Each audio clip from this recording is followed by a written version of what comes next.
Sí, estábamos platicando sobre cómo este concierto queda, bueno, los dos que no se realizaron, quedan en la memoria de muchos y que son tickets que siguen siendo buscados por esa situación, ¿no? Poco usual que se da, ¿no? Ujú.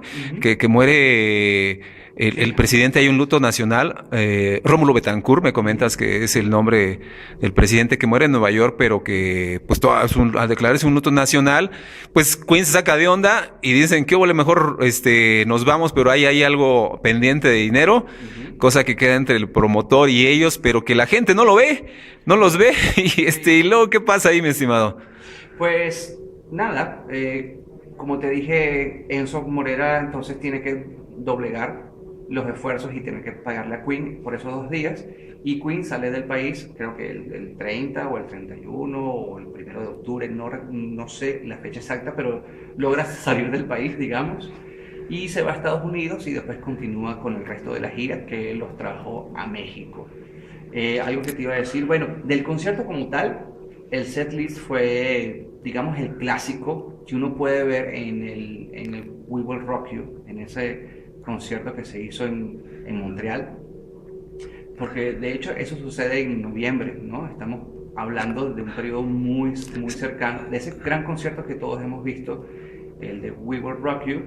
eh, Fue un par de meses después. Sí, de hecho, hacemos un análisis del set list de Argentina, Brasil, México y Venezuela. Prácticamente son las mismas canciones, salvo ahí Another One Busted Dust, que acá en México alcanzamos a escuchar unos acordes de esa rola. Yo en lo personal, y no dije, pues algo es una rola nueva, ¿no? No, pues obviamente no era más que Another One Busted Dust, pero eso lo supe hasta años La después. más nueva era Under Pressure para ese momento, ¿no? Exacto. Que, bueno, comienzan con el clásico We Will Rock You, el fast version, después vienen con Let Me Entertain You, y luego ya se siguen, ¿no? Con ese clásico setlist que está en el de...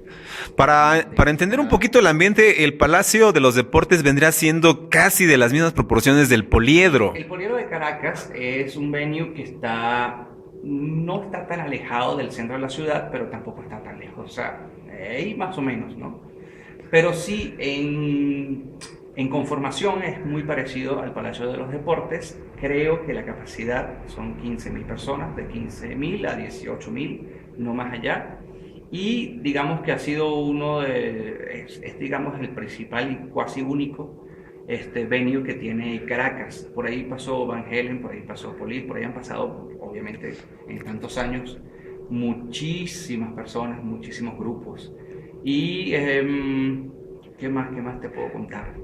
Pues a la distancia, ¿cómo ve la gente este evento? ¿Hubo un antes, un después?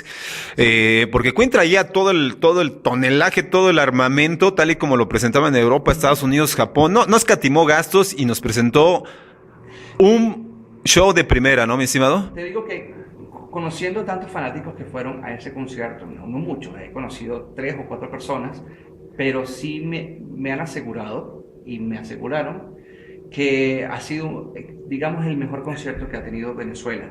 No sé si es porque en esa época estaban más jóvenes y estaban como más impresionables ellos, pero sí existe la opinión de que el concierto de Queen, los 3 conciertos fueron, digamos, un parteaguas, ¿no?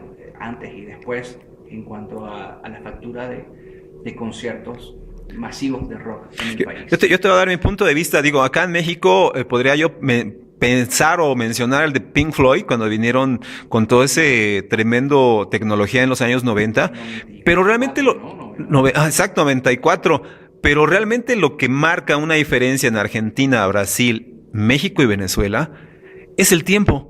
Sí. Es en sí mismo el 81. Nunca te hubieras imaginado, en tus ondas más locas, que la banda que escuchabas, yo al menos que lo escuchaba en todos los discos, todo lo que me gustaba, decían, ¿sabes qué? Se va a presentar la semana que viene, porque así de rápido fue en México. Es más, no nos dijeron nada de Venezuela.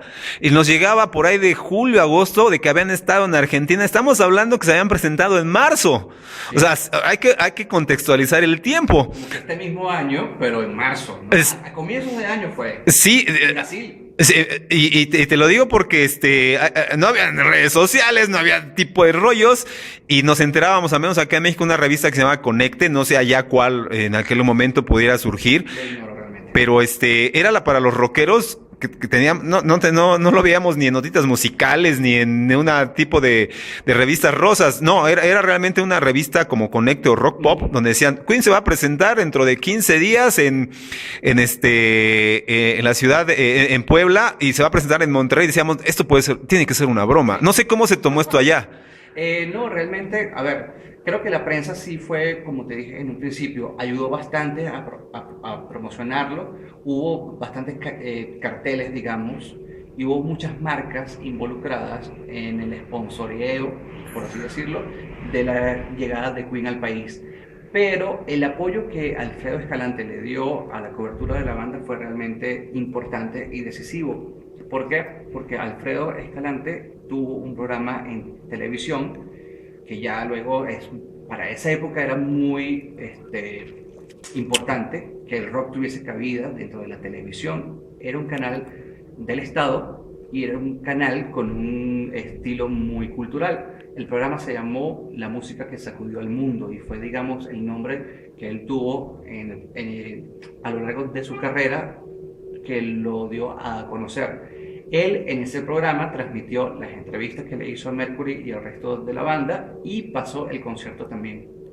Es decir, hizo como un programa especial de Queen en Venezuela. Creo que eso también contribuyó a que pues mucha gente fuera, lo disfrutara, y realmente fue también como la única ventana que tuvo el rock en Venezuela por muchos años fue gracias al señor. Bueno, y existe por fortuna, acá en México no hay nada de Puebla, salvo extractos que por ahí ha de haber. Hay un video de Monterrey a cámara fija por parte de la Universidad Tecnológica de Monterrey, el Estadio Universitario de Nuevo León, por la Universidad de Nuevo León, son lo que tomaron. Y por ahí son como 5 o 6 copias que regalaron a los camarógrafos. Y por ahí la deben de tener completo. Yo sé que existe completo porque ahí en YouTube existen extractos. En Venezuela existe realmente un video completo, que es un testimonio interesante. Sí, no es la mejor calidad, pero...